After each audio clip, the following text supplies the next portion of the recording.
જંબુસરમાં વિશ્વ હિન્દુ પરિષદ તથા બજરંગ દળ દ્વારા રામોત્સવની ઉજવણી કરવામાં આવનાર છે, જેને લઈને વડોદરાના મૂર્તિકાર પાસે હનુમાનજી તથા શહીદ વીર ભગતસિંહજીની પ્રતિમા તૈયાર કરવામાં આવી છે।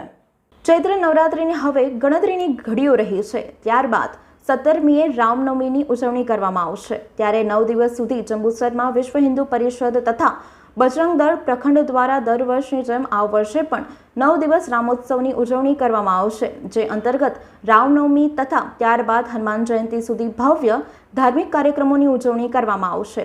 સાથે જ શોભાયાત્રા યોજાશે। ત્યારે આ વર્ષે હનુમાનજીની તથા વીર ભગતસિંહની પ્રતિમા ખાસ તૈયાર કરવામાં આવી છે। આ પ્રતિમા વડોદરાના કલાકાર રાહુલ અજમેરી દ્વારા તૈયાર કરવામાં આવી છે।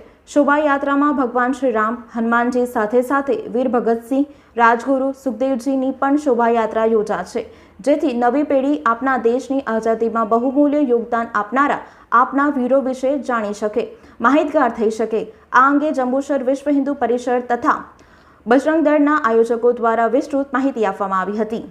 અત્યારે આપણે 17 તારીખે રામનવમી આવશે ને, તે પછી એના પછી હનુમાન જયંતિ આવશે। તો અત્યારે પેલું આપણે કેવું શું કહેવાય છે કે વિશ્વ હિન્દુ પરિષદ છે આપણા જંબુસર તાલુકાના, આપણા મંત્રી આપણી જોડે ઊભા છે મંત્રી બાજુમાં, એમનો આખો ઓર્ડર છે ને એ પ્રમાણે એમને જે ફોટો આપેલો એ પ્રમાણે કામ થયું જ આખું।